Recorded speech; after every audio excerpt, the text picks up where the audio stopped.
Thank you. You're welcome. Sorry to interrupt You guys. No, you're fine. Do you need a few more minutes or? What we need is glasses. Yes, I'm even wearing glasses and I can't see that thing. We're in a big room. We can't really see better. Thank you. No problem. I know. I'm moving. I know, that's why I said here. You let me know when you guys are ready to get started, and we'll get started. Oh, that's not much better, huh? Cheryl, are you going to be able to see from there? I'm like, and I'm wearing. Here, let's pull one of these over. I said that's the fancy ones. Come over here. Like, right on the edge of that. You guys just have, are you sure? Is your neck gonna hurt? Oh, sorry. Hey, Brandon, Yeah. it's Jeannie Mitchell. You know, I created a patient and went through the whole steps of doing everything and did an Oasis. And then when I got to the 485, I started mucking around in the 485 before I created my care needs. And now I can't get my care needs and all the stuff from the Oasis to go to the 485. Was that a process thing that I did? I probably went out of order. Is there a way to refresh the 485 to bring all that stuff in? No, not really. What happens is when you very first approve your note, that's the only time the locators are going to pull over to the 485. And that being, yeah, so if the 485 didn't exist before you approved it, there's no way to go back in there and reapprove the note to make it pull over. So you have to reapprove the Oasis and the note and all that before you start playing in the 485. Well, the 485 at least has to exist. So there is a way to get service notes in there before you activate the patient. The way I'm going to end up training you guys, we're not going to do it that way, so it'll always be kind of done in the correct order. I think that's what I did. I think I started creating stuff before I activated the patient. Yeah, And reminder to everyone, we have not had that training.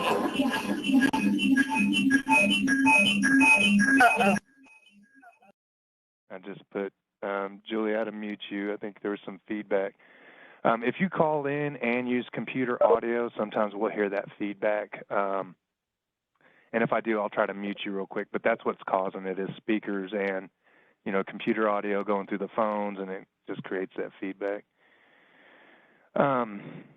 So we'll go, as far as you were talking, we'll go through that part of the training, and I'll show you the correct way to do everything. You guys playing in there on the training patients, that's fine. It's not going to hurt anything. We can clean up that workflow if there is any. So it's not a big deal. But once we get through that regular training, we'll go through how things end up getting mapped to the 485 and so on and so forth. But today's training is more on just the transition patients and what you guys are going to have to do to transition them into care efficient and all the different things you can do now versus later and so on and so forth. So I did throw in a transition test patient into your home health. Yeah. Before you get going too much, Amber, I think you wanted to kind of take a role so you knew everyone that was here, if that's okay. And then also, Brendan, will you be recording this? Is this being recorded? So, yes, perfect. I'm recording it. Mm-hmm. So, Amber, I'll let you know who's in the community room real quick. Jeannie, Tree, Julie Nishida, Barry, Delia, and Cheryl are all in the community room. Did I say that too fast? Okay. And then you can see, although there's some phone call-ins, who's in a 405 area code? That's me, Amber. I'm calling in on my Okay. land, so I have good. And here's a couple 805s. One ends in 70.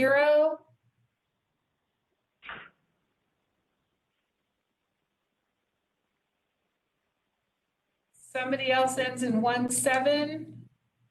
It's Jamie O'Brien. Okay, so Jamie's 17, and somebody starts 805-3 something something ending in 70. That Jean? No. This is 1-2. That's a mystery friend. Oh, I hope you're trustworthy, whoever you are. Maybe that's Anna. I'm here. Oh, Oh, no. no. No, Anna Baker's up there. Okay, thank you. Brendan, I think we're good. I'll mute. Okay. All right. So, again, I just put in a test transition patient. I wanted to show you a couple of things. Now, it doesn't look like we have any of your patients entered from the conversion logic. It looks like all we have are test patients in here, all of these here. So when you guys get your conversion logic in to us and we get them loaded up, you'll see their patient names here. And then, of course, to get into the counter, you just click on the patient's name. There's going to be a few things you might need to do. If there's any missing information, which is usually going to be either the physician's missing, patient's address, phone number, date of birth, things like that, most of that's going to be pulled over from your conversion logic. However, if anything is missing, you do need to address this information because you can see right now we can't even activate the patient until that missing information is addressed. So I left that here just to show you. If you click on those links, it'll actually take you directly to where you need to enter that information. So I'm just going to throw in this home address real quick. And again, on the phone numbers, when you guys add a phone number, even if it's only one phone number, go ahead and put a checkbox next to the preferred number. Otherwise, this will not pull to disaster plan reports, and it won't be displayed up here under the patient profile and things like that. So just be sure and check, even if it's only one phone number, go ahead and put that checkbox there next to preferred and hit save. And you can see that right there cleared up all my missing information. There are other things that you can go ahead and start doing as far as going through the tabs and getting any information in there. Of course, double check the patient's spelling, date of birth. The age is going to be calculated based off the date of birth, gender, race, marital status, if any of that's required. Now, on your transition patients, typically you're supposed to keep the same medical record number with the same patient, throughout the whole time they're on service with you. So most agencies will come in here and edit that medical record number to match the one from the old system. To do that under the profile tab under personal, just hit edit, and then you can address that to their old medical record number. And it will carry that over every time you discharge or readmit the patient. It'll always keep the same medical record number. Now, all the brand new patients in Care Efficient will always be assigned a unique medical record number. It'll always be different for every new patient encounter. Now, again, once you discharge and readmit the patient, it will keep the original medical record number moving forward. You can enter their Social Security number if it's required by that payer, but it's not required by most payers, so you don't have to enter that information in here. If you do, it is hashed out over here, so you cannot see that Social Security number in here. But if your payers require that, this is where you would enter it under that personal tab. Under the current encounter tab, before you activate the patient, you do have the ability to switch what agency they are in, the agency type. But once you activate the patient, that can no longer be changed. Okay, so you can just view that information right here. If that is incorrect, please correct it before you activate the patient. Development does have the ability to change that, but so many things and rules and everything are tied to each agency. It's kind of a problem. So just please make sure that those are correct prior to activating your patients. The other things, I'm going to just go through these real fast because we're going to go in greater detail on these in our follow-up trainings. The patient contact information is going to be here on this left side, their home address and all their phone numbers. The patient contacts over here on the right, those are going to be the relatives, power of attorneys, next of kin, people like that. And you can enter their information in here. It's not required, but it's always it's great for coordination of care, so that you can contact those people if required. I'm just going to go through this real quick. Notes tab, this is internal communication about the patient. You guys can enter notes at any time. There are also going to be automated notes. Anytime you fax something out of this encounter or upload something to this encounter, it'll create an automated note here for you as well. Again, just internal communication, and I'll go in greater depth on that in our later training. Every patient has to have a physician, even if it is a patient that doesn't require physician orders, and like private duty, type scenarios. Some agencies will create a fake physician just to put in this place, but to satisfy the needs in the system, so you can, carry on with taking care of your patients. So everybody needs one, a primary physician in here, even if it's a fake one. Of course, all your real home health and hospice patients have to have the real doctor with the MPI. And of course, this doctor here didn't have one in here. But that MPI is what's going to pull to your 485s. It's going to pull to your OASIS. It's what gets transmitted in your OASIS. So before you can ever lock any OASIS, these doctors' MPIs do need to be in place, as well as any other facility information or agency information. If we're missing any identifiers or anything like that, do not lock any OASIS until we get those all uploaded in the system. And then at that time, you can get the green light to start locking them. And then we can start transmitting them, but we're going to have to wait until that point that we get that green light. So I to think, process all that. Brandon, on that, because this is the group that's going to be inputting information, we're hoping that most of that comes over in the conversion logic that's been mapped. But I do know that there are some physicians, so this is something we're going to have to watch, or we don't have the MPI number. We're trying to build all that behind the scenes, right? So that it'll automatically default in.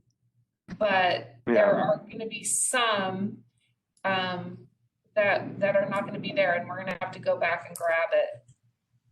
Yeah. So it's, and I think you're going to get an error for no MPI if you tried to lock your OASIS, especially on the OASIS analysis. You should get errors saying that it's missing. So just make sure that information is in there. And again, when we go through a little bit further training, I'll show you how to do that. But as long as that information gets entered, you could start the OASIS today, and as long as it's not locked, this information will eventually, as long as you update it, it will automatically pull into your OASIS and 485s, so that you won't have any problems moving forward. We just can't lock them or send them or anything until all of that missing information is entered. So we'll need to make sure that's go ahead. So Brendan, we get a lot of referrals from, let's say, the hospitalist, and they have a group, and that group is the NPI number, but then the community physician is the one who's following the patient, and that's who the 485 will go in the following physician. So this is labeled primary physician. So do you need to have NPI numbers for all the referring physicians, or do we need to have it for primary? I mean, ideally, I know we'd have it for everything, but so primary means that I'm assuming that the physician that's on the 485 that we're sending the plan of care to. Correct. The primary physician is going to be number one, every order is going to default to the primary physician, and then if you have other physicians available, then you'll be able to switch it to another physician as you write those orders. But your 485 and your OASIS is going to pull your primary physician, and that's the one that has to have the MPI without a doubt for the 485 and Because OASIS. our start of care order is oftentimes from the hospitalist, and we accept that order. We rewrite an order and put it on the 485 for the primary, but all right, I won't get hung up on that. I was just making sure that the NPI is for the community physician is the most important part, I guess. Exactly. For the primary. Okay, thank you. This is the one that, this is the one. It's automatically going to pull it from the for your OASIS, and it's going to default all your orders to this guy. But Okay.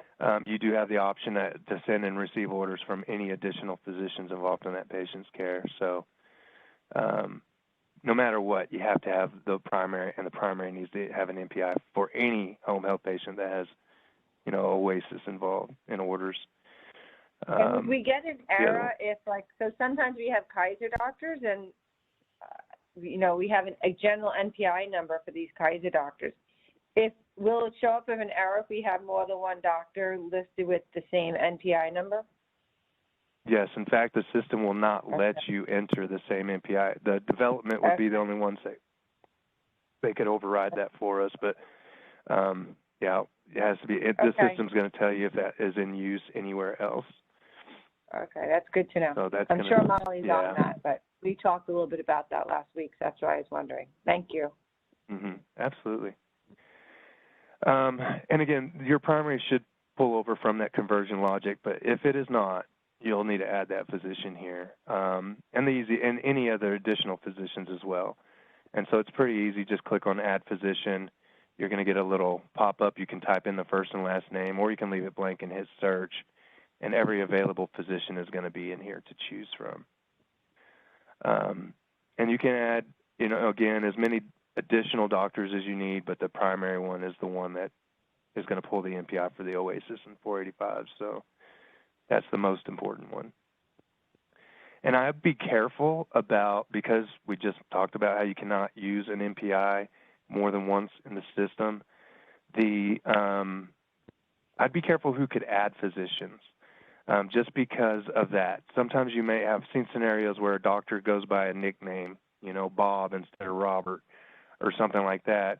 Well, most of the time these doctors in here are going to be, this is going to be their legal name, and a nurse may not know that doctor by their legal name, or they may think that this is a totally different doctor. So if they try to add the doctor in there, it'll let them add it all the way up to the point where you try to add an MPI, and then it's going to say you can't use this MPI, it's already in use. So then you're going to end up with issues.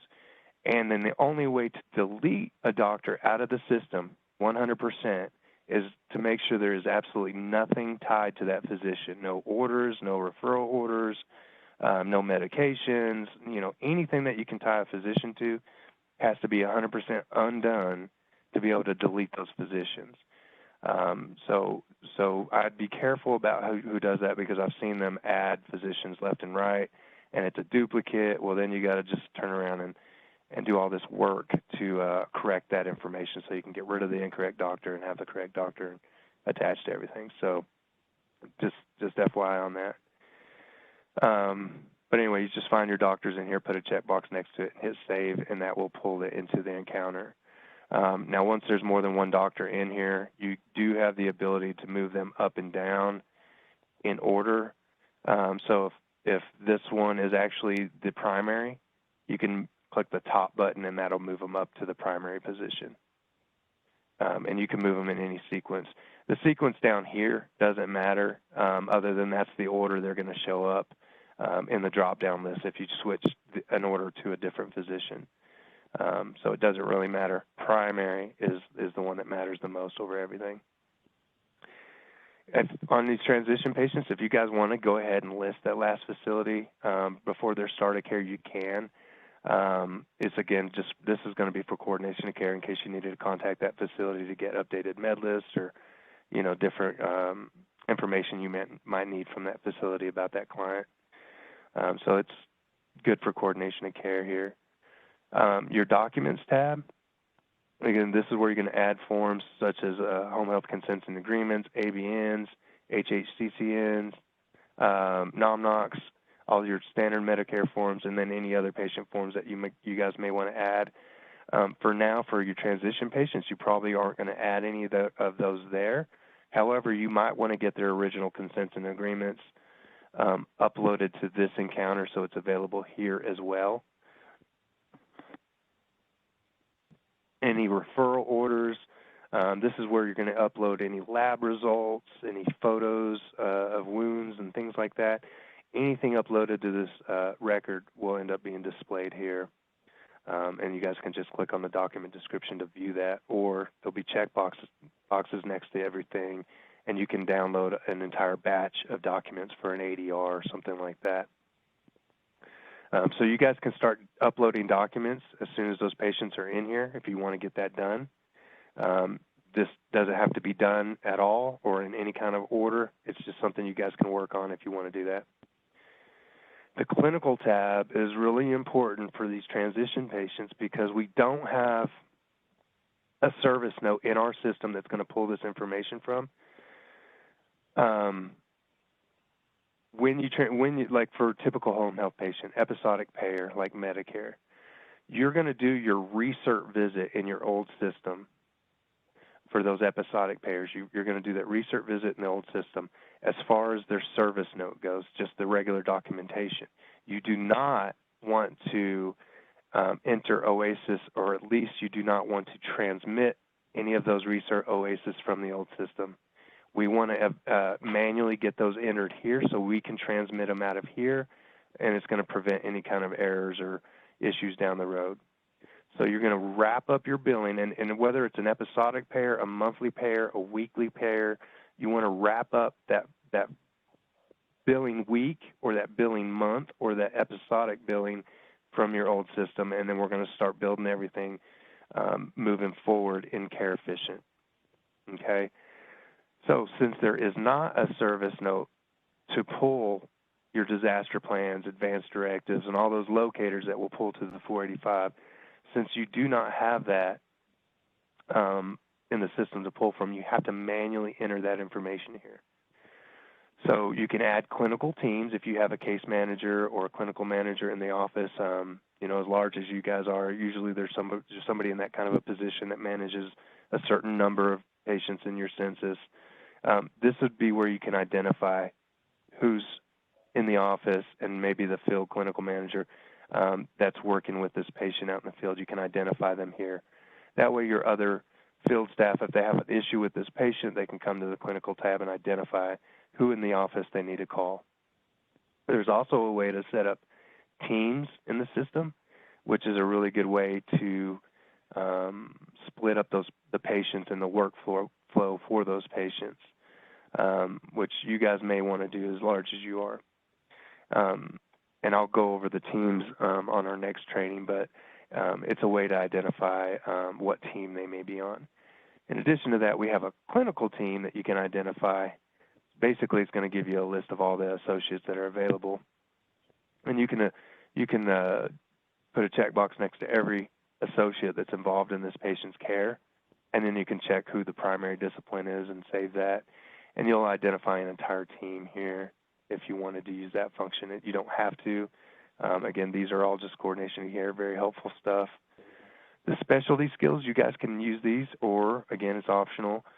But the way it works is, number one, you can identify whether it's a wound care or a psych patient or a PD patient, and it would identify that skill here. The other way that works is if you identify an associate as having the same skill, when you go to assign your visits, and you have this as a psych patient and you have a psych nurse, and maybe you only have one psych nurse, it'll put them to the top of the list of when you're assigning the visit, saying they're the best match for this patient. So it kind of helps in two ways to identify what type of patient they may be, as well as with scheduling. Again, it's not required. It's just something optional you guys can use. You could track vendors if you wanted to. Disaster plans have to be added here on your clinical tab with all of your transition patients. And the way to do that is to do click on Add Disaster Plan, pick their priority level, and then their specific patient plan details in this box here in the comments box. Now there is a link here. It's a suggested text link. You guys can enter suggested text. Physician suggested text is what it's under, but you can enter templates for verbiage you want them to use in maybe their disaster plans or even their orders or their goals from their orders. So there is a way to set up suggested text, and then what they would do is just come in here and click the checkbox next to the verbiage that they want to use, hit save, and it'll pull that verbiage into this box. And then it may have like low dashes in there from the template that where they need to require or where you want them to fill in that blank and put in a specific person or a specific date or something like that. And then they'll be able to edit this information right here. So that's just something to keep in mind. Yeah. I think on this one, I'm not sure. I gave Christy different language for I don't know if Christy had it or who had it, but different language for those 4 levels that had a little more definition. And I think that was going to be. Yep, I have those, and I'll be putting those in. So is that just for the left column, and then we can create some standard suggested text for the right text boxes? Is that correct? That's correct. And then This verbiage we can. That verbiage is what Christy is going to edit. Is that correct? Correct. And then where do I go to create that disaster plan text box suggested text for the staff to pull from? Is that in tables too, or? That's going to be in lookup tables, and then it's going to be under the physician suggested text is going to be under clinical support, lookup tables, clinical support tables, and you're going to go to physician orders suggested text. And when you go here, see right now you currently don't have anything. If you do add a suggested text, it's going to open a code box, and you're going to pick which one you want it to apply to. So you have one for your disaster plans, one for your discharge orders, one for your locator 22 in your orders or your goal section. Then you got your home health aid, MSWOT, paraprofessional PT, skilled nurse, and ST orders. Now, keep in mind, if you attached one to skilled nurse orders, it'll still be available for these other disciplines as well. It doesn't split it out, but it will have it labeled as a skilled nurse order in the table. So when they choose it, they would know that that's for a skilled nurse. But for your disaster, you would put. Okay. Do you? So if I pick disaster, you go ahead because you're probably going to answer my question with what you're about to say.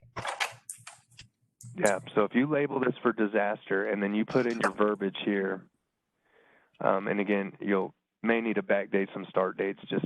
I usually backdate everything a year whenever I'm entering anything, but you do not need a group code and you do not need a sort order. If you could put in a sort order or a group code, but basically everything, if you don't, then it's going to be alphabetical by the first, word of each description, which is sometimes easier to find, but you could group them or sort them in a different way. But then what will happen is once that's in there,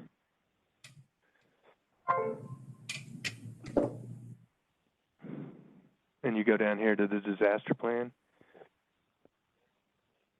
now you can see that that's going to be available. And so what they'll do is they'll put a checkbox. So like I can create, or in any of those headers, we can create multiple options. So there could be 4 disaster, suggested text, and all the text is just going to be different. They can pick the one they want, right? That's correct. So Okay. if I had 4 different ones, 4 different verbiages here, they're going to pick all that apply. Yeah, or they can pick just one, or they'll be able to pick multiple. But then when they hit save, it pulls that verbiage in here, and then you can see it's still editable. So they can They can completely delete it if they wanted to, or if you had something like a Lodash where you want it to be patient-specific information, then just throw Lodashes in the template, and then it'll pull it into here like that, and then they can just come in here and edit this to be patient-specific. Okay, thank you. Uh-huh. And then, of course, pick the priority level. So those templates are real helpful if you want to make sure they address all the information that you guys are required to address for their disaster plans. You know, it's real helpful to get those templates in there, and then they can just they can basically fill in the blanks of what you want them to address. So yeah, you can have as many as you want in the settings, and they'll all be available here as long as it's an active suggested text. And this works. I know we're not in orders, and we're not going to get that far today, but this works for your orders and goals and disaster or discharge summaries and things like that as well. That's suggested text. So it's extremely helpful. I always encourage that. Some agencies love it, some don't use it at all. It's just up to you guys. But the disaster plan, of course, is required for your home health patients, and you need to get those entered. Transition patients, you have to come here to do it. On all your new admissions moving forward, there is a locator question, is a disaster plan question inside your start of care service note, and it'll map it from that note when you approve the note to the clinical tab. Same with your advanced directives. It'll map that information here to the clinical tab, and then it goes from here to the 485. So this information, there's literally, I don't know of any double documentation in Care Efficient. If it needs to be somewhere else, we'll map it to go there. So your disaster plan needs to be on your 485, advanced directive information needs to be there. And so this will flow to your 485. However, since we are your transition patients, manually put these in here. Brandon, sorry, real quick question. Kina? You said that went from the start of care, but will it go there if the start of care is not locked? Yes, that information will flow from the service note. When they hit their approve on their service note, now some of this information will start flowing. I think the disaster plan advanced directives will start flowing right away, but your note isn't the very first time you ever say it's approved is the only time that the system checks for all those locators and maps it everywhere it needs to be. If you needed to make changes after the fact, you would have to make those changes. For instance, if your diet was incorrect. Even if you went back and marked their service note as incomplete, made them change that, and then they reapproved their service note, that would not flow back to the 485. It only does it the first time.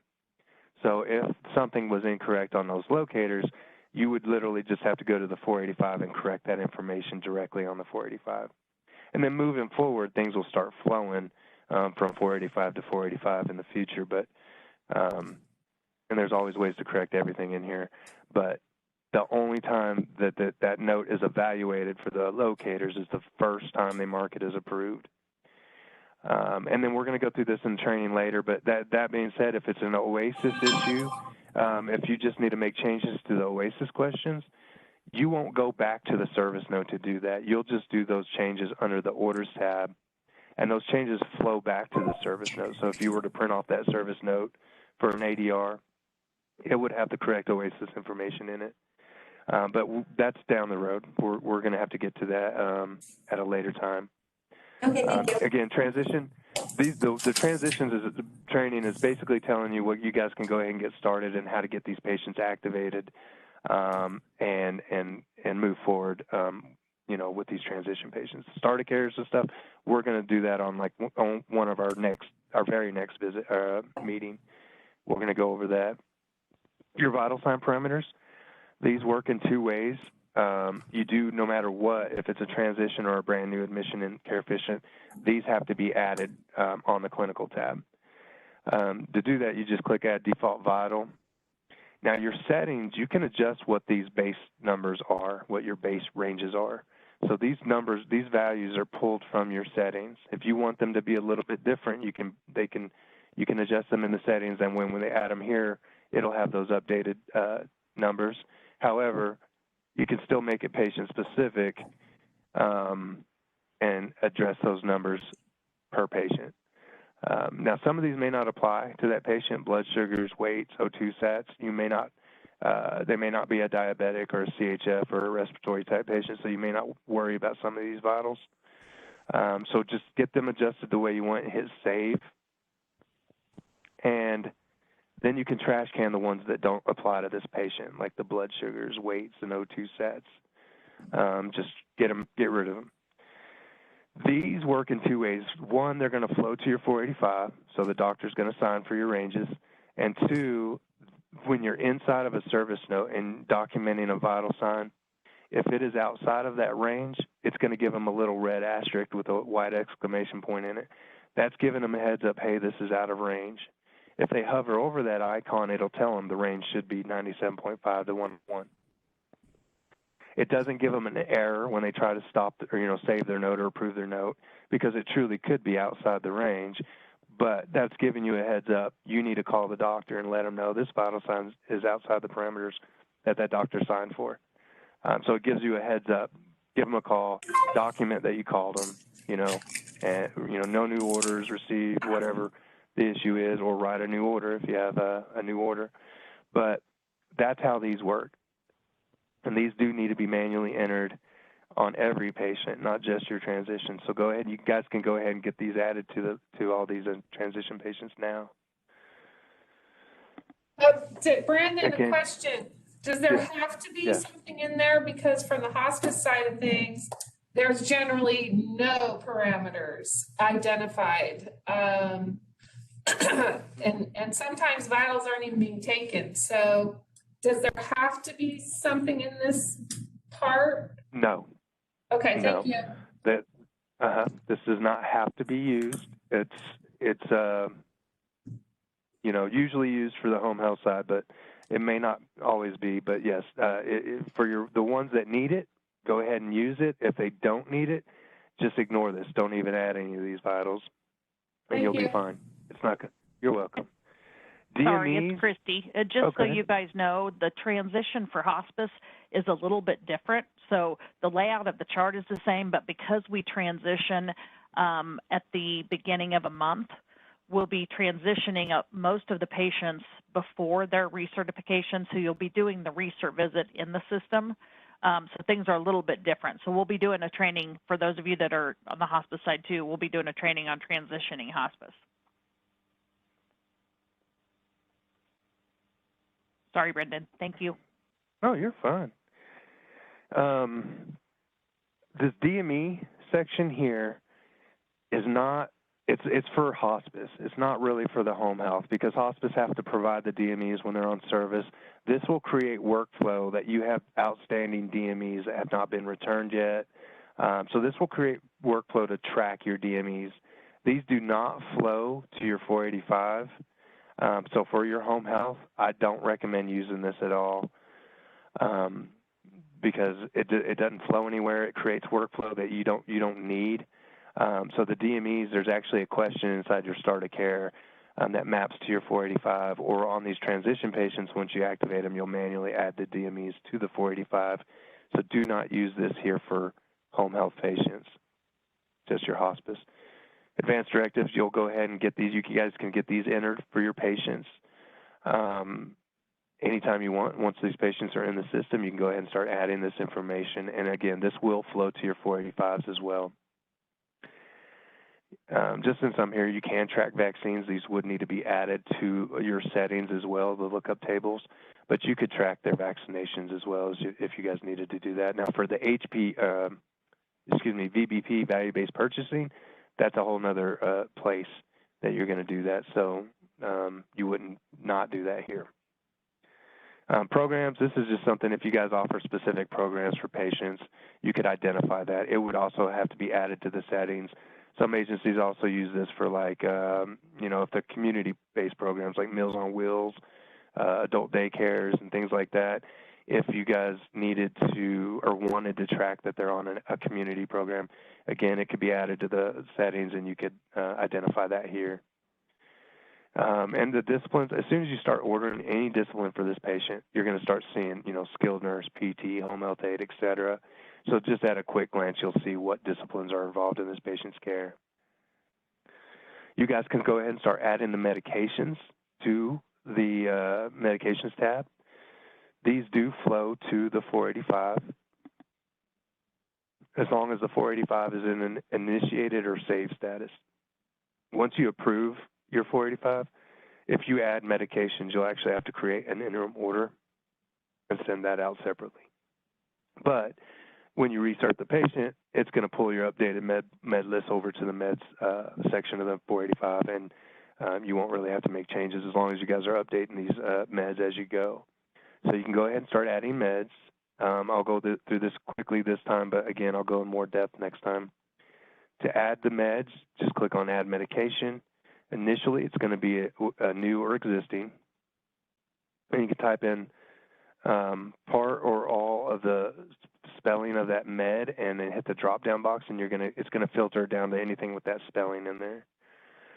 You do want to, as best as you can, pick the medications from the list in this drop-down. This is Lexicon Drug Database. It's, I think, the biggest in the country, and it's pretty much how every med is manufactured and distributed. Of course, compounded meds will not be in here. Oxygen is not considered a medication by any drug database, but you do still need to list it as a med. So if at all possible on these, pick a med from here. Now, if the dosage is not right, you can adjust it here after the fact, or if it's ordered, 1/2 tab daily, then you would just write that information in the patient dosage and frequency box. That route is going to pull from whatever you chose from the drop-down box, but you can adjust that as well. And then you're going to put the start date for that medication. You do have the ability to track alternative, herbal, over-the-counter, or prescription, who prescribes it, and who administers it, the facility staff, family, healthcare surrogate, or the patient takes it themselves. And you can also add additional comments to this med. However, be aware these comments do flow to your orders. So if you don't want it on your orders, don't write it in here. And then if you guys add pharmacies up here to your resources and facilities, which I highly recommend, enter them in a way where the title has their location in it. So like if you have CVS, I-40 and Western, put that as the name of the pharmacy, CVS, I-40 and Western, CVS 34th and Bell, CVS, 27th and Grand, whatever, their address is, because the name of the pharmacy is the only thing they would see here. And if you only had CVS, you had 20 CVSs, it's only going to say CVS 20 times, and they won't know which one is which address. So in the address, put at least a basic location so they know. And then they would be able to identify what pharmacy fills that prescription. It's not required, but it's extremely helpful with coordination of care. That way, if that clinician, maybe she called the doctor while she was in the home, doctor couldn't call till after she returned the call till after she left the home. She didn't have the pill bottle in front of her, and sure enough, he's going to say, well, which pharmacy does she use? He may not be in front of his computer and know that information either. So if you guys can identify the pharmacies, very, very, very, very helpful for your field staff, for everybody involved. So I do highly recommend that. You can choose if the physician was notified, and then who approved it. And where do we, Brendan, where are we putting those pharmacies in? Where are we building that? You said that would be resources? Under resources, under the facilities. So if you go to resources and facilities, if you go to add a facility, now some of these we may get from your conversion logic. I don't know. Sometimes we get pharmacy, sometimes we don't. But you'll type in the facility name, you do like CVS, I-40, and something like that. Okay. Just something basic. You don't have to put their actual address. But then under the facility type, if you mark it as a pharmacy, then it will be available under when you're adding those meds, so you can identify which pharmacy fills that. Okay. So that's where you're going to do that. I don't want to actually add that because they're fake, but So you want to get I just highly recommend it. That's all I can say. It's up to you guys whether or not you add that information. But it would be available here, and then there would be an address book just like this by the physicians, and they would be able to get the contact information as far as the actual address, their actual phone number, actual fax number would be available just by clicking on that phone book next to them. The pharmacy. And then, the same with the physicians. So I heard Christy say there's going to actually be a separate one of these for hospice. I wasn't aware of that. Will Christy, will you go over then adding the comfort kits at that point? Yes, I will. And it'll Thank be you. shorter than this because a lot of, as far as the layout and things like that, but we'll focus on the things that are different for that. And we do need to get that set up. So I'll be connecting with Molly and Amber to do that. Okay, thanks, Christy. Uh-huh. Real quick, let me just I want to throw in two more things. Well, I'm going to throw in one for now. I'm going to have to log in as the trainer.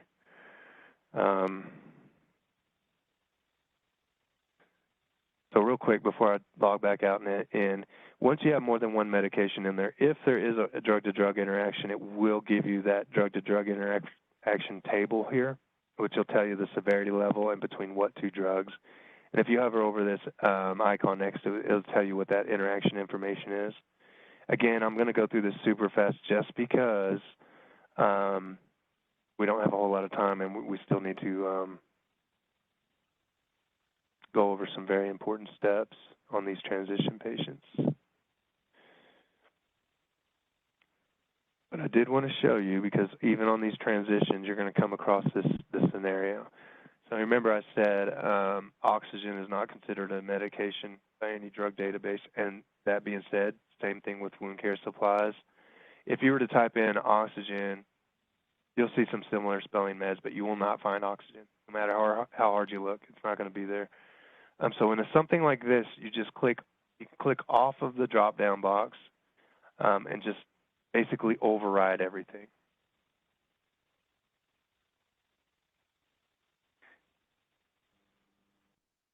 Now, when you go to add this medication, it's going to give you a warning, and sometimes it doesn't do it. I don't know why it does it. It's going to give you a warning that says, warning, this drug could not be found or this medication could not be found in the drug database. Click here to continue, and you'll click there, and then it's going to give you another warning. Warning, adding this medication will disable any drug-to-drug interaction information. And that's because there is nothing to pull from. There is no information in the database for oxygen in some of your wound care supplies. So in that case, you're just going to hit add, and it's going to come in here. You're going to basically override that medication. And you can tell it's overridden because there's no alerts. There's no printer icon over here to the right. And that's just because there's nothing to give you. There's no information. But you can still get it added to your med profile. So you have that ability. Now, when I go through the regular training, I will go through how to print the medication profiles and how to approve them, fax them, make changes to the dosages, patient education, side effects pharmacology, all these alerts. I'm going to go through all of that later, so don't worry. I just want to show you how to get them in here for your transition patients. And then on our next training, we'll actually go through this in depth. So you guys can go ahead and get the meds added on these transition patients. Now the orders tab. This is where it really, you need to make sure you don't make any mistakes. The rest of the stuff's kind of easy. On the orders tab, it gets way more difficult. CareFition's really good at keeping people compliant. And so it's not like a lot of other systems where you can just do what you want to do, throw visits on the calendar and write an order later. It's not going to let you do that. You have to do things in the correct order on the orders tab. So to get an order generated, you have to activate the patients. So when you go here and you can do this at any time on your patients, when you know you're going to transition them, click Activate Patient, and it's going to ask you for their original verbal start of care and start of care. So this is, you know, if you admitted them 5 years ago, you're going to put their admission date from 5 years ago here. Okay, at this point, again, orange asterisks are the bare minimum. You can answer these other questions later, but if you know the answer, you can go ahead and start answering these as well. And here's where you can go ahead and identify the case manager and clinical manager, which will pull to your clinical tab. Now, since this is a test patient, even though it doesn't matter, we're in a test agency, training agency. On test patients, I always exclude them from the patient survey. We don't want to add them to a patient survey. If you guys are required to answer those value-based purchasing questions for herpes zoster, advanced care plan, influenza, and pneumonia, this is where you're going to answer those. If you do have to answer them, you can answer them now when you activate the patient, or you can again answer them from the profile tab later. And there's follow-up questions for the two of those on the profile tab. Now, this is one of the most important things I'm going to tell you today. Once you activate that patient, it's going to initiate a 485 based off the original start of care date of 1/1/20 is what I entered here. And you can see that we don't want that. What you want to do is edit the certification, the very next step, before you ever do anything else, edit the certification date to be what their episode's going to be starting in Care Efficient. So remember, you're going to wrap up that last episode in your old system, and we're going to create the orders and add the OASIS for the new recertification period moving forward in Care Efficient. So we'll just pretend that your 485 or your from your last episode ended on 2/16 in your old system. So we're going to start this one from the very next day, 2/17, and it's going to default to the 60-day span or whatever that pay or span date would be. So that is adjustable at the payer level, but it's only going to be good. For instance, if you have a payer that you can do orders for 6 months, you can have whatever half of 365 is, you can have that span here, 182.5. You can have that span here, but it's going to apply that to every single patient moving forward. So even though it lets you edit this date on home health patients, since we transition at research, you're not going to edit this date. Hospice would be different. So for home health, you'll just start it at your next episode. You'll leave this at 60. It'll automatically calculate this is the end of the certification period, and you're going to hit save.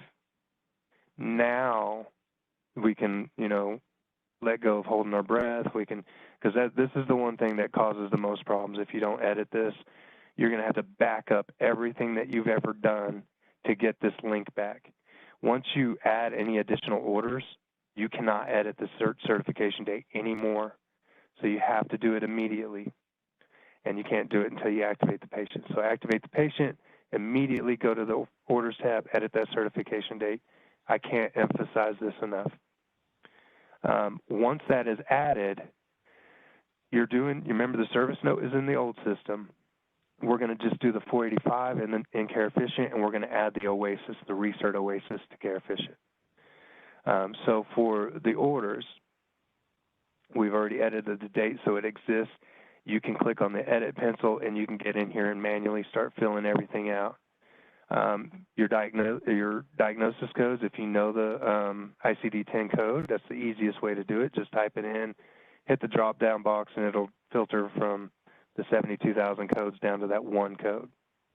That's the easiest way to do it. You can also type in part or all of the description, this diagnosis description, hit the drop-down box, and you're going to get a list of all the codes that have that word in there. But be aware, if you were to type in essential hemorrhagic thrombocythemia and you do not have the hemorrhagic in parentheses, then it would not show up here. So sometimes less is more. So it might be better just to write thrombocythemia in there, and then it's going to filter down to any code that has that in there, or essential or hemorrhagic. Sometimes it's a little bit better if you're going to search by using the description. But you do need to add all your diagnosis codes on your transition patients directly to your 485 by entering it like this. And then, of course, you'll put your onset or exacerbation date here. And then on that's for your primary diagnosis for locator 11. For locator 13, it's all your additional diagnoses. You'll enter, do the same thing, enter the code, enter the date, and then hit add. And now you can do this and get all of your diagnosis codes in there. Your top 6 diagnosis codes have to match 100% the top 6 of the diagnosis codes in your, or the only 6 diagnosis codes that are in your OASIS.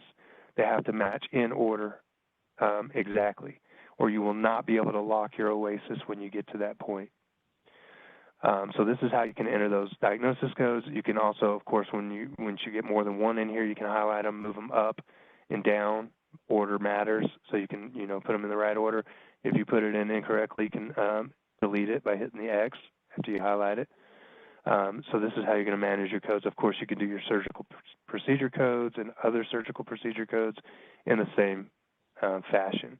You can see that your meds are already starting to pull over, and they will continue to up all the way up until you approve this 485.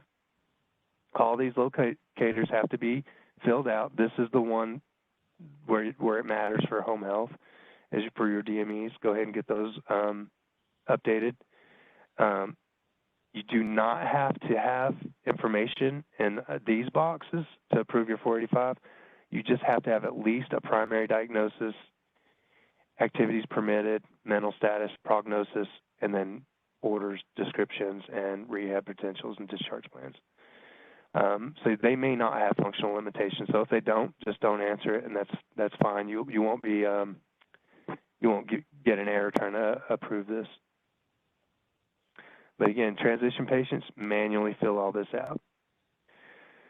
For the scheduling, I'm going to go in this in greater detail in our follow-up trainings. But if you guys are going to go ahead and start getting some scheduling done, I would like to kind of at least hit on it a little bit today. This is where you're going to do your scheduling. You see the 3 calendars here. It's usually because, the 60 days will travel through up to 3 months.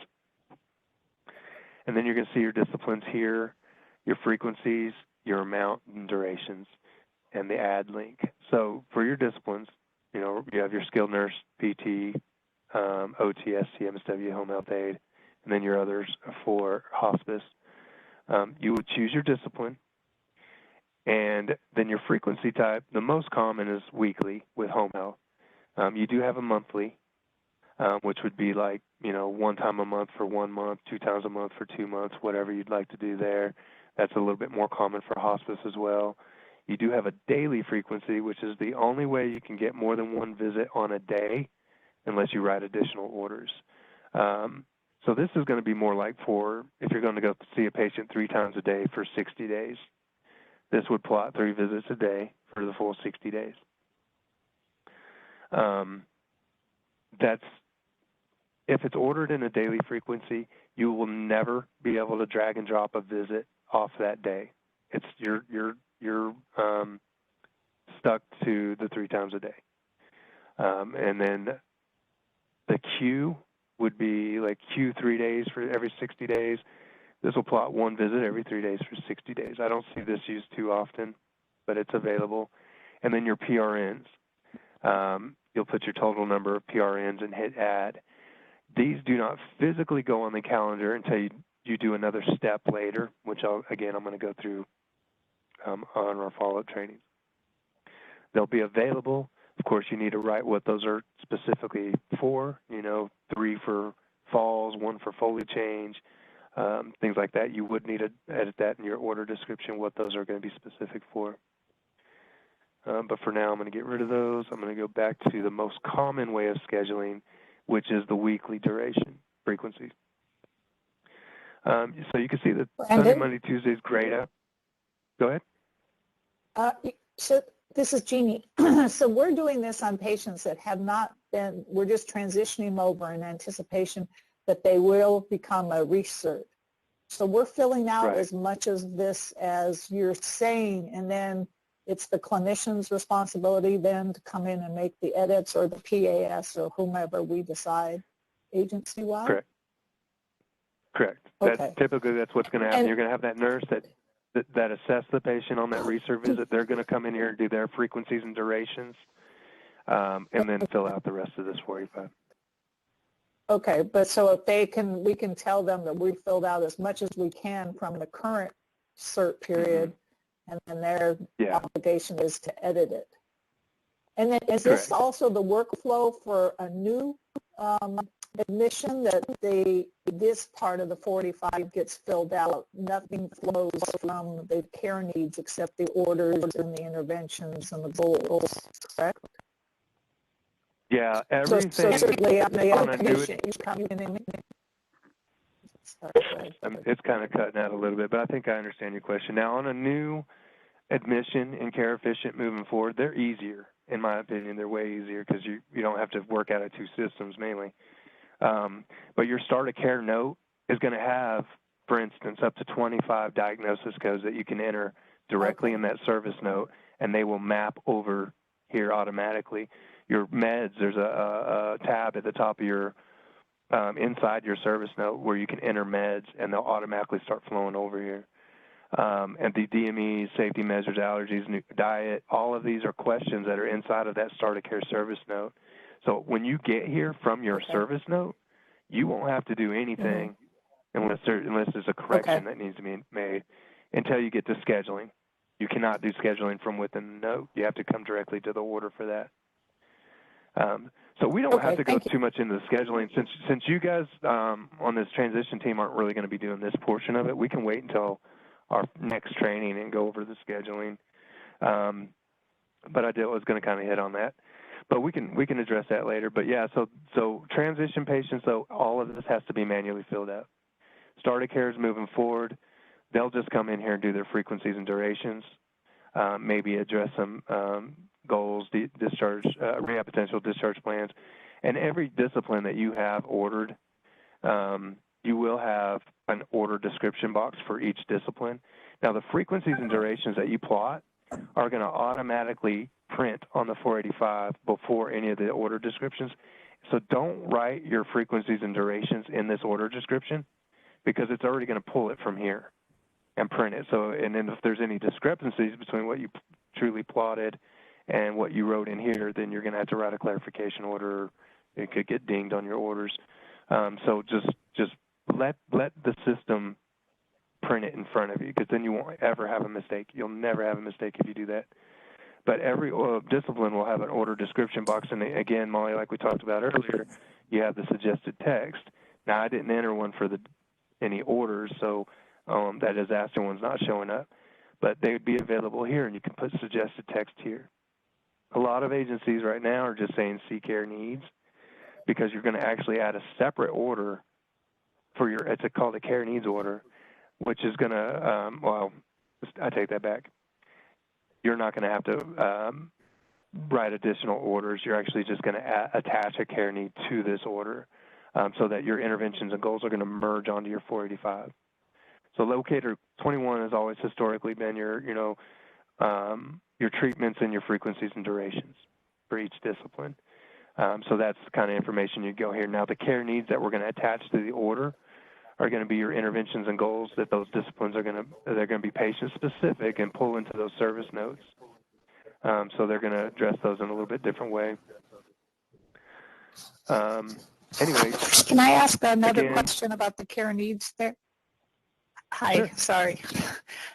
With the care needs, and I was thinking when I was working in it specifically on wounds, is it your recommendation to make the care need, the specific wound care, spelled out inside the care need, or to write it in one of these boxes here, in the box you were just showing us above?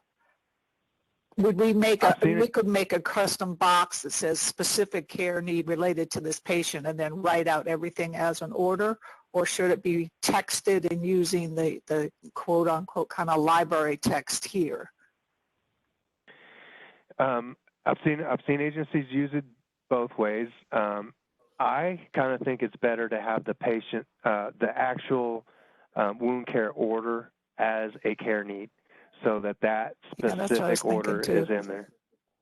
But I've seen them where some are just saying wound care, but then they'd have to come back to the actual wound care orders.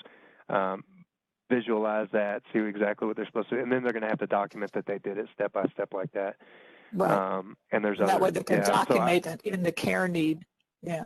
Okay. Now, every time you get a change in your wound care, you will have to create, well, and the way we have you guys set up, you're going to have to add a clinical update order so that you can end date the old wound care intervention and then add your new wound care intervention as of that effective date.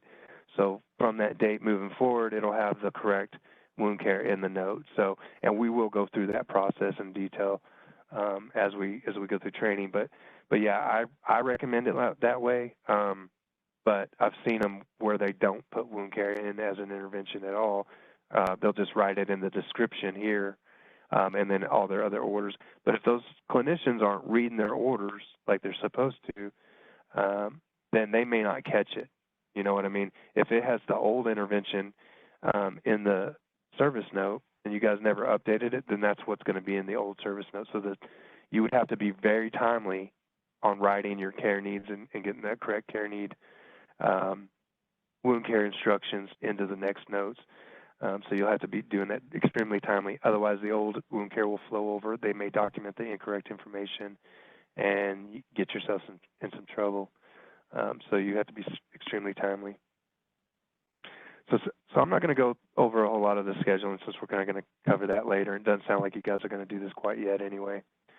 So as far as the documentation, again, your advanced directives will pull from that clinical tab. Vital sign perimeters will pull from there. Disaster plan will pull from there.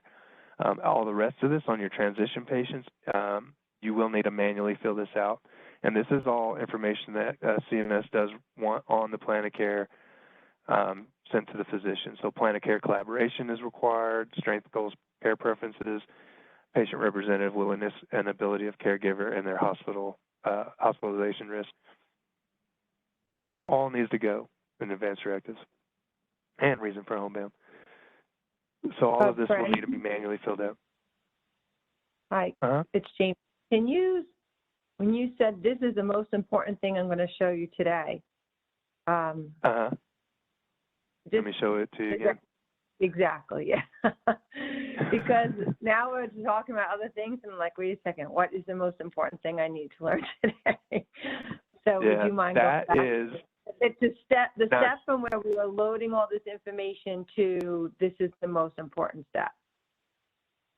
Okay. Which was, now I can't back it up all the way because it's of where I started. Because what happens once you get enough information up here to activate the patient, and you guys activate the patient, again, it's going to ask you for their original start of care date from the old system. So you're going to put their original start of care date in there, and then it's going to initiate the 485 based off that old date, which could be 5 years ago. Probably not, but that long ago. But so it's going to initiate that 485.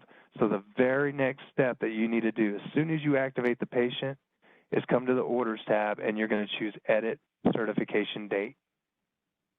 And then you're going to edit that date to start from the episode starting in Care Efficient. So if their episode ended on 2/16 in your old system and you guys are going to transition them on 2/17 into Care Efficient, then you're going to start your orders from 2/17 forward for that 60-day span. That makes sense. If I understand correctly, what we're doing, I think, is we're going to only transition patients who are going to be recertified. We're not bringing old patients into the system. But if we go live, I think Molly said home health is going to be April 17th, I think. So 19th. What day? 19th. Oh, 19th. Are you saying if someone needs a research that's actually truly due, let's say not until April 30th, we're still going to bring that patient in, but we're going to change the certification date for the date that the cert's due, right? We're not going to make it for 4/19. We're not going to have every patient for 4/19. Correct. Okay, Correct. so we'll bring them over. For home health, yeah. Okay, yeah, now for hospice is going to be different. I'm sorry, go ahead. Okay. So the start of care, so when you said 5 years, you might not. We actually have patients, I mean, there's at least like 5 or 6 that I could think have been on for over 10 years. So Yeah. we'd put in that person's original start of care date, which may have been May 5th, 2010. And now so we've been restarting them every 60 days, like clockwork. And now they're going to come on April 19th. We're live with Care Efficient, but their next the next restart is due May 1st of 2021. We're going to put the original start of care date of back in May of 2010 and the certification from date, but we're going to enter that for May 1st, or we're just going to leave that patient there and wait till May 1st to do the rest of this? No, that's a good question, because you really kind of almost want to, you don't want to go through all this work if you're not going to recertify them. So you almost want to do this once you decide, okay, yes, we are going to transition him into the system. Otherwise, from the conversion logic, we may have all those patients on here, but you'll have the ability to decline the referral. So if they're not going to make it to Care Efficient, you guys discharged them before they got here, you can just decline that referral, and it makes them a non-admit. But the ones you do recert, I would almost wait on this until you decide, yes, we are going to recert them in here. So you're not wasting everybody's time doing data entry. That doesn't matter. But yeah, you are correct. If their end of episode ended, and we'll just say April, 21st, after that go live date, then if it ended on April 21st, then you're going to come in here and you're going to, make this April 22nd, the beginning of the next 60-day episode. So you're going to edit that day to be, the beginning of the next episode. Does that make sense? Then how would we chart on let's say they have 2 visits due from April 19th and April 20th. We need to see this patient, and then we're discharging on the visit on the 20th. We're going to create this patient in Care Efficient, I'm assuming, right? Or are we? Not if you're going to discharge them. If you're going to discharge them, you're going to discharge them out of your old system. Okay. So then we would, so even though we'd be live April 19th with Care Efficient, if they're going to be discharged, if we're going to be live in Care Efficient April 19th, but we're going to discharge the patient, let's say they only have 3 visits left, April 21st, April 22nd. Are you saying we would just continue to chart on that patient in McKesson and not chart those last 2 or 3 visits in Care Efficient? Correct. You're going to, anything that's in their old episode, you're going to do in the old system. So any of that charting. So if you were to recert them, if today was the first day of that 5-day window, and you were doing a recert today, but you decided to discharge them, but you had 2 more visits in that 5-day window that you had from your old system for your frequencies and durations. You're just going to finish them out in your old system and discharge them out of the old system. You're not going to waste any time transferring them into Care Efficient if you're discharging them. Only if you're discharged, you're going to transition the patients you are going to visit in Care Efficient. So if you did decide to see the patient after 2/17, and then maybe you're going to discharge them on, 3/1 or something like that, then yeah, you are going to transition them because you're going to have an OASIS in the system, 485. You're going to have some visits available, even if you ended up discharging them early. But if you fulfilled your frequencies and durations in your old system, then you're not doing anything in Care Efficient for them. You're just marking them as a non-admit. And moving forward. You don't want to waste your time entering any information if they're not. If we're not billing out of here, then don't even put them in here. I mean, you don't even have to worry about that scenario, unless you want them in here for other record keeping purposes. So this is when you're going to transition those ones is at their recert visit. Now, again, your recert visit is done in the old system. That order that you had, that 485, those frequencies and durations, all that's in your old system. We don't know anything about that. The only thing we're going to know is starting from after that transition date or after that go live date, we're going to know what their original start of care date was, and then the new episode moving forward. And then that brings me to the next step. and we may have to go over this with those clinicians that are actually going to do it. But the next thing they're going to do, they're going to build their 485, and they're going to get, and I'll do the care needs here in a minute, which actually, I need to change this. Let me make a note, because these training agencies, I don't have the rules set up the same. We added those after the fact, so I'm going to do the way the care needs are. The care needs are going to be different, but we're not even at that point yet anyway. So the other thing that they're going to do is add their OASIS here. So remember I said, even though you do the visit in the old system, we need the OASIS in Care Efficient. So if they're in your old system, if you can do like a non-OASIS research, then do that, and then just put the OASIS in here. If you are going to be forced to put some kind of an OASIS service note in there for your research in the old system, then we've got to have a way to mark it as like do not transmit. So you do not transmit that research out of the old system. It has to be transmitted out of Care Efficient. Otherwise, it's going to end up with some issues.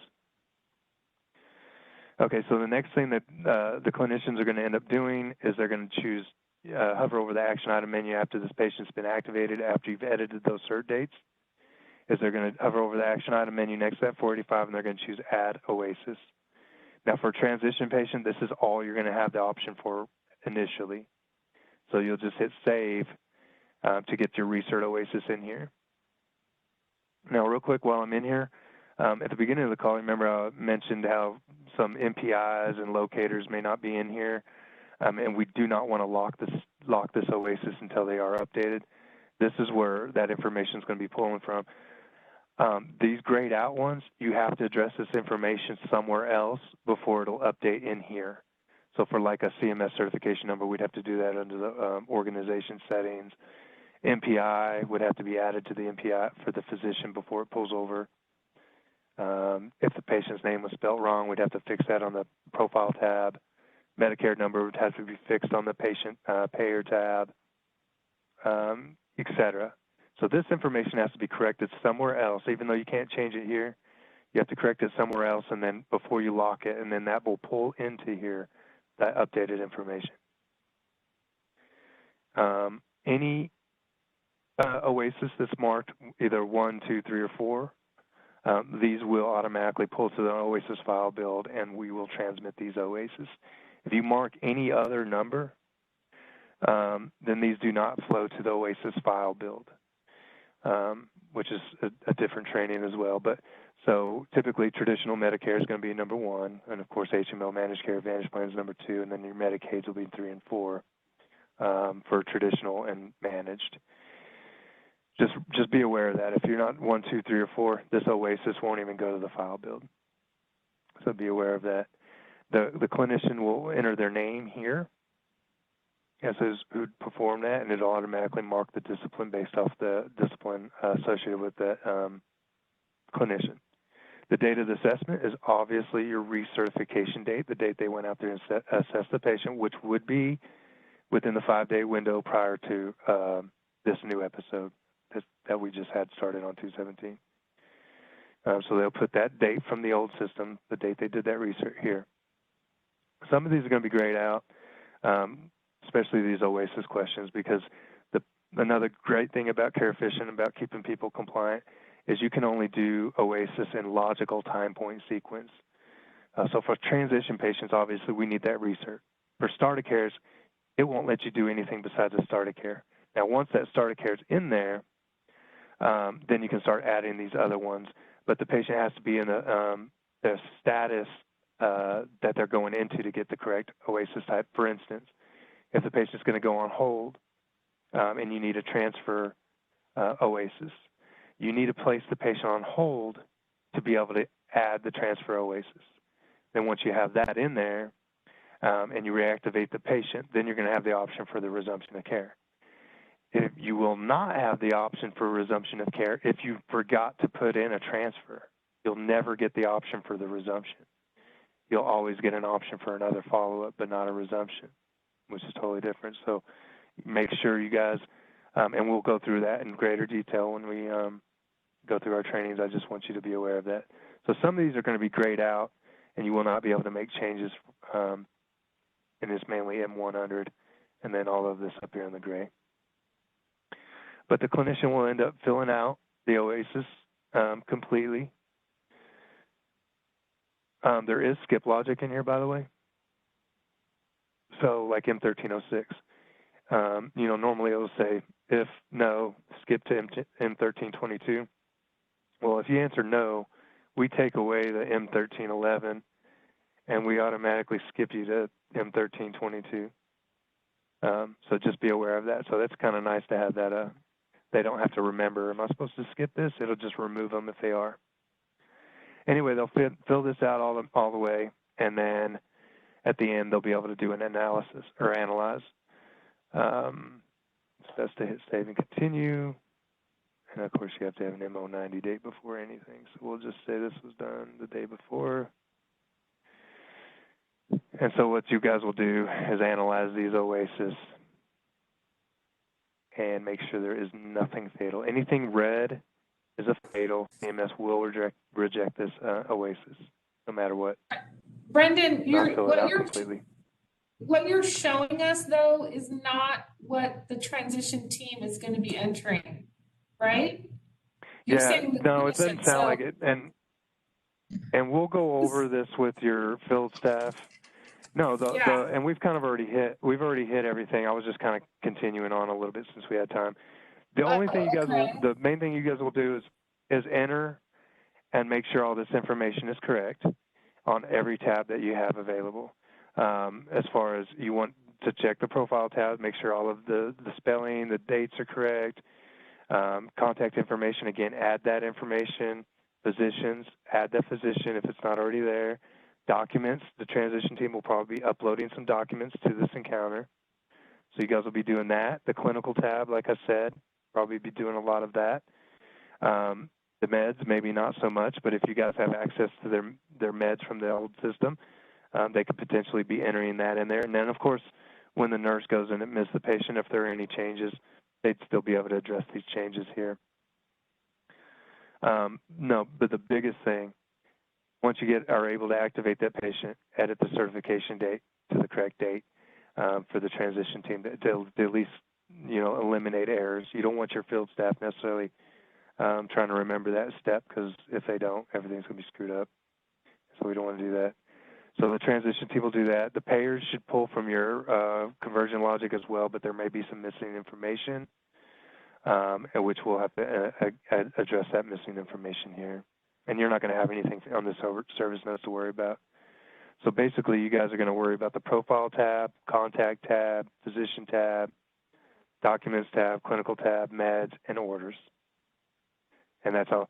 So we can cut this out of today. We can actually end today's training, and we can go over this part with your field staff. And unless you are going to have somebody else enter this information for that field staff, they don't have to enter it. You can enter it for them. You could have somebody doing this data entry for that OASIS as well if you want them to do that. So it's kind of up to how you guys want to transition. Same with the frequencies and durations on your 485s. You might want them to come in here, the clinicians out in the field, and do their frequencies and durations and care needs, or you may have somebody in the office do some of that. I mean, I don't know for sure exactly what you're going to end up doing, but these are the things that need to start getting done. And of course, if you just decide to discharge this patient prior to them coming into care efficient, you can just decline the referral and just get them out of the system. It'll mark them as a non-admit. And you'll want to do that before you activate them. That way it doesn't create a 485, and then you have workflow for an open 485 that needs to be either deleted or approved and sent and received and all that good stuff. So if you know before you do any of that, go ahead and just hit decline referral, and it will not create any work basket items for any of these items. So Brendan, in the conversion logic, if we bring over a patient and I guess we accept the referral and that's how we're going to continue entering all the data on this patient, and we know the patient's going to be recerted, when the logic comes into Care Efficient from our old system, the Oasis that existed in NetSmart isn't going to populate into Care Efficient. Are you saying that we're going to have to re-answer an Oasis based on our old Oasis before they can go and do their research? Or am I completely confused? No. Now, your old research, like, okay, you know, the start of care research transfers, everything that you have in your old system for those patients, we don't need that information in here. We only need this latest research for this newest episode is all we need in here to get started and move forward. And again, we don't want you guys to transmit. If you did the research in your old system, do not transmit it, and it does need to be manually added here so we can transmit it out of here. Okay, so I just want to ask my team members, are you guys perfectly clear on what's being said right now? Yeah, we're gonna do the research in McKesson and then data enter it into Care Efficient, right? But not send it from McKesson. Correct. Okay, so I'm going to say we have a patient on, it's been on for the research period. We know they're going to come into Care Efficient. We're definitely keeping this patient on service. Their research, we go live April 19th. Their new research not due until May 15th. When we bring that patient into Care Efficient, we're going to have to redo the research that was due, let's say March 15th, because now it's due May 15th. So the March 15th ones, we are going to put into Care Efficient so that the clinician can do their new one on May 15th. But we're not submitting the one that's in Care Efficient that we're putting in for March, because we will have already done that in our old one. Is that correct, what I'm saying? It sounded like you were correct in a way. Now, okay, so again, if they're, and forget about, I know your go live is April 19th. 19th. Forget that date just because I'm just want to use this one. So if their episode ends anytime after April 19th, then you're going to put the new episode when you restart them, even if it's May 19th. Then if you restarted them on May 19th and their new episode started from May 20th, you're going to edit the certification dates to be May 20th for 60 days. And then we're going to need that recert Oasis that was done on May 19th manually entered in here. So we have your May 19th Oasis. We don't care about anything prior to any of that. We just need the recert Oasis that's going to be attached to this certification period, which is the first certification period, moving forward into Care Efficient. Okay. And that doesn't just convert over in the logic. It has to be filled out by us. But we're not going to submit it, obviously, because it's already been submitted to our, into the CMS system. You do not want to transmit the recert Oasis out of the old system once you transfer them in here. We want to manually add it in here, and then we're going to send this one to CMS. We don't want you sending the old one because otherwise you're going to get a rejection for duplicate assessment. Okay. So Kina, do we have to do the old one? Have to do a research for that new cert period in the McKesson system and in Care Efficient, or just in Care Efficient? In McKesson, we put it in Care Efficient. You would only do the Oasis in Care Efficient. Now I've seen it to where Efficient, right? Some in Care Efficient. But now let me just finish this thought. In your old system, that visit is tied to your old system. That visit is tied to your research visit. Is tied to your old episode in McKesson. That visit, if you were to get audited, you have to have a service note for that data service if you're billing it. You have to have the billable documentation for those interventions and treatments that you provided for that patient. You do not have to have the Oasis in your old system. So you could do, technically or theoretically, a skilled or a routine visit note or a non-Oasis type research service note, but you have to have a billable service documented in your old system, but not your Oasis. Your OASIS does not need to be entered in that system, and it definitely does not need to be transmitted from your old system. We have to have it transmitted from Care Efficient.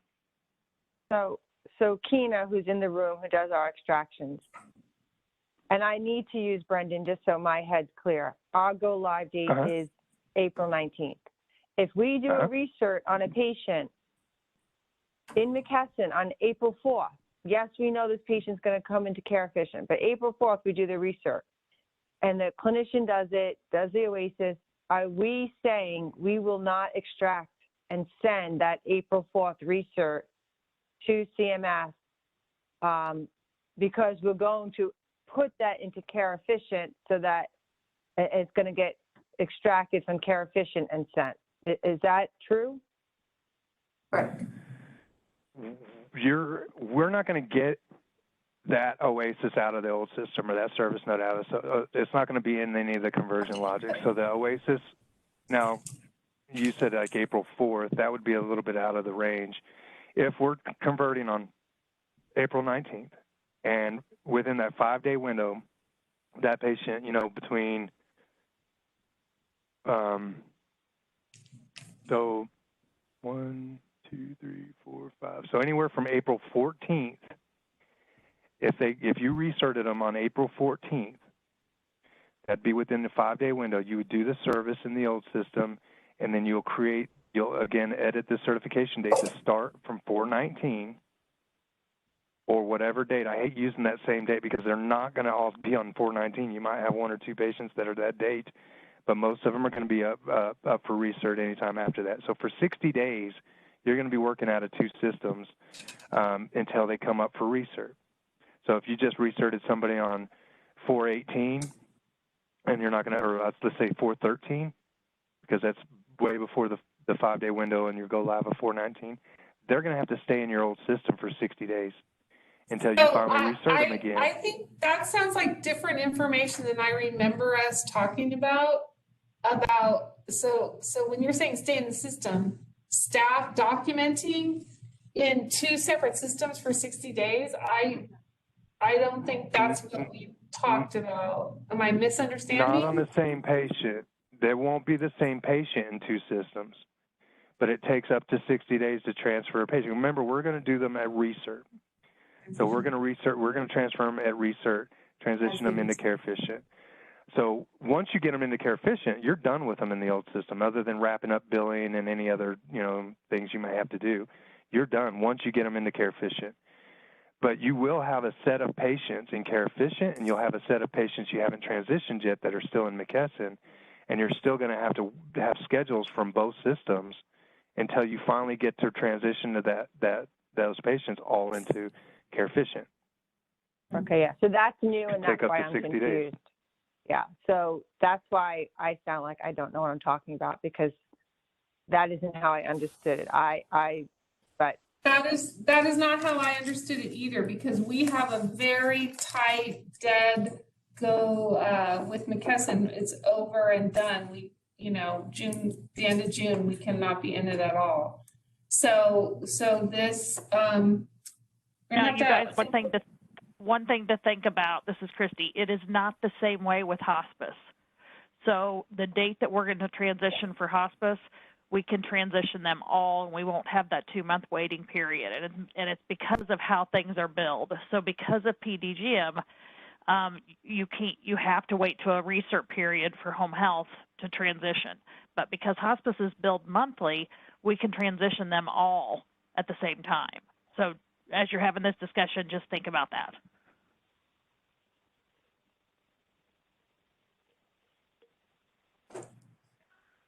a lot of thinking happening right now in my brain. Brandon, if the option is that we still have patients in McKesson at the deadline of June 30th, we have the option that we can enter in everything manually and just not submit it until the next recert period and start the following recert period after June 30th. Then we would start submitting those out of the Care Efficient Can't get it system. over without an OASIS. Can't get it in here. What? You I don't know. That's No. Yeah, you guys So have to talk. if we have patients that are extending beyond June 30th, which we might have a few if our go-live date is the 19th, I think the other thing we have to take into consideration is how many people are we really researching, and how many, I mean, there may be just a handful that are going to fall out of the window. Just have to know. It's a lot of our Those patients. may have to, but a lot of them will be discharged. But, you know, the ones that are hangers for a long period of time, researted, I guess that's what we have to look at and see how many we anticipate will need a recert before June 30th, and how we'll get them in and out of the system. Starting their new start of care. Because if we have to be out of McKesson by June 30th, have patients that won't get a recert until July 15th, we're going to have some of the old data into care efficient, and then kind of do the new holding pattern, like he said, making the new cert period so that we have something to work on. Or we have to backtrack the last episode, create the last episode, and bring over as much information as we can, and then just keep going forward.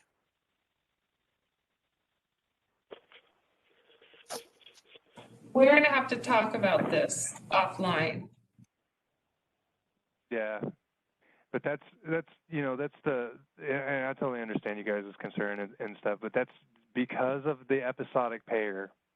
We can't transition, we can't split up an invoice from your old system to our system, so you have to wrap up billing, which means you have to wrap up your 485s, your orders, your service notes and everything from in the old system. So look, maybe it's a little bit better if we have a calendar on here so I can show you. Now I threw some visits just because I had to be able to create a calendar. If the 19th is the day you're going live, if their episode for the new 485 starts on April 19th or later, then those are the ones you're going to end up transitioning as long as you don't end up discharging them. The service note, of course, is going to be done for your recert visit. You're going to have that 5-day window. So you have 1, 2, 3, 4, 5. So the 14th is going to be for the recert. So anybody that you guys do a recertification visit on from April 14th forward, you'll be able to, start them. Their go live will be in here as of your 19th go live date. Or maybe the 20th, 21st, depends on the first day of that patient's episode. It's going to vary. It's going to be anywhere from April 19th to 60 days later. So if you guys recerted a patient on the 13th, which is well above the, outside that 5-day window, which would mean they go live on the 18th, which is before your actual go live date, you're going to recert this patient into your old system in McKesson, which means they're going to be in McKesson for 60 days.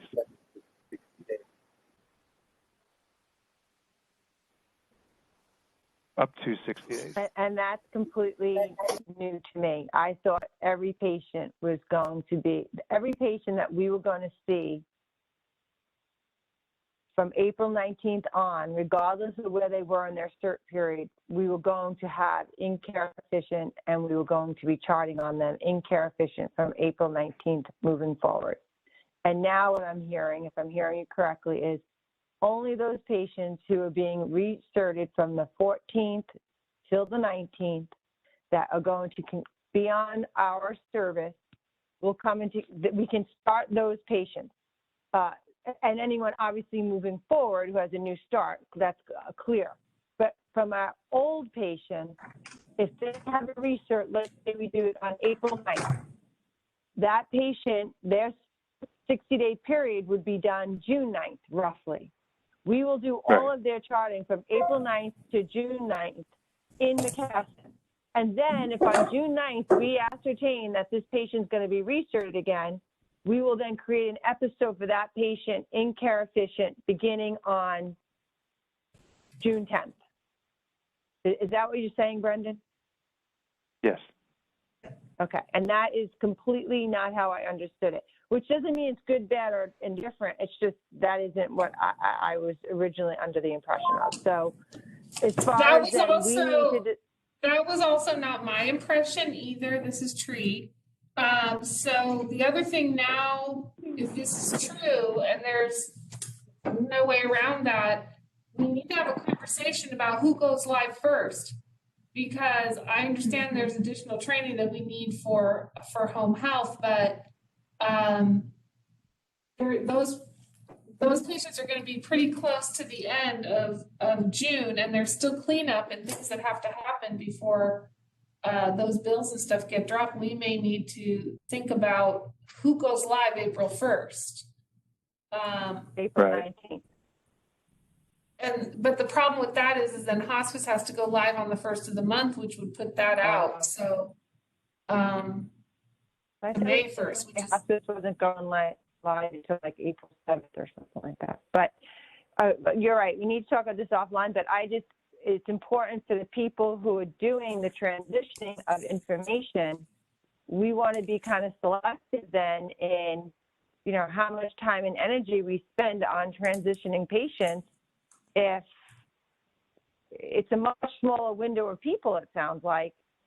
It's people who have a research due from the 14th through the 19th are the ones that we're going to start with. And anyone that's going to be discharged before the 19th, obviously we're not going to put into care efficient. And then just as we get new patients, a new patient starts April 20th, April 21st, those people will obviously start in care efficient. But sounds like the only work we have to do on transition on the 19th. Is that right? I'm sorry, you kind of cut out at the last part of that. I'm sorry. I'm saying so the only patients that we need are our team at Livingston to work on and have research between the 14th and the 19th.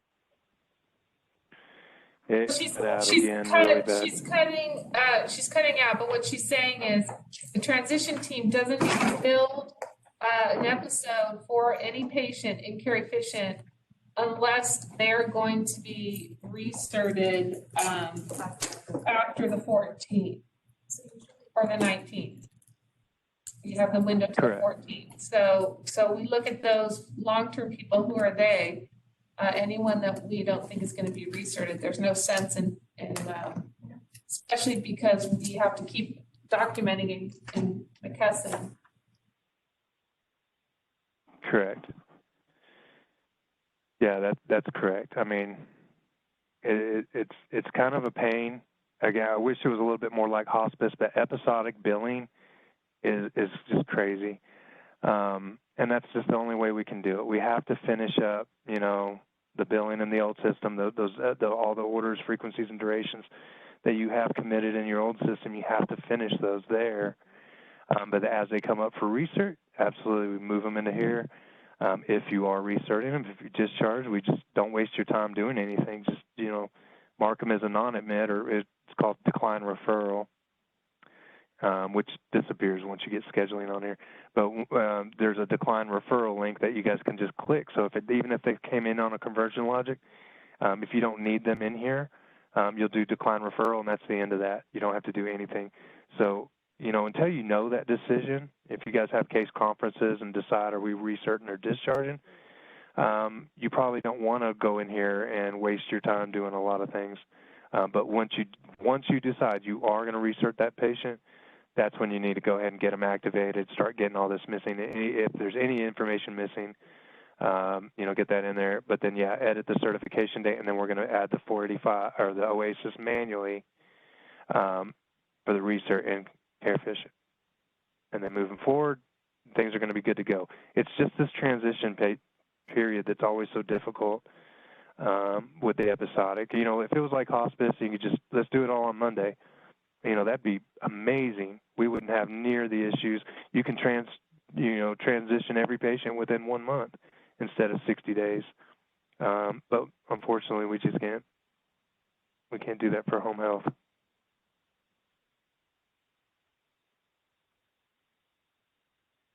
I do have another meeting in 10 minutes. I'm going to have to. But do you guys have any questions right now? I think I'm good. Thanks.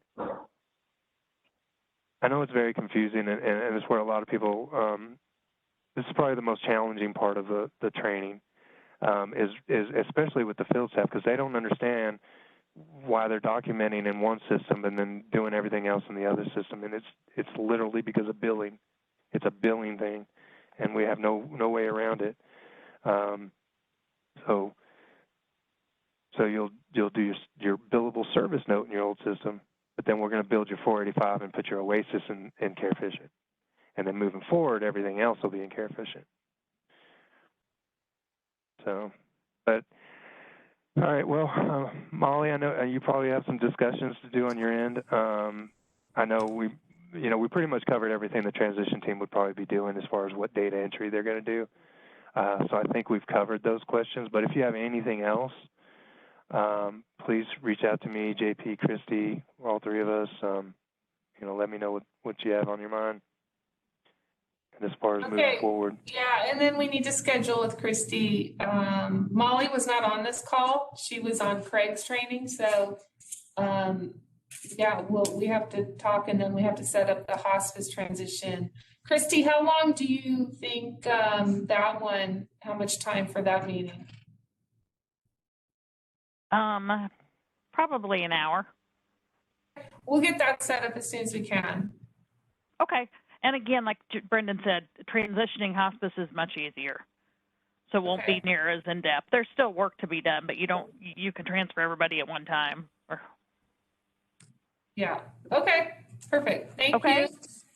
Thank you.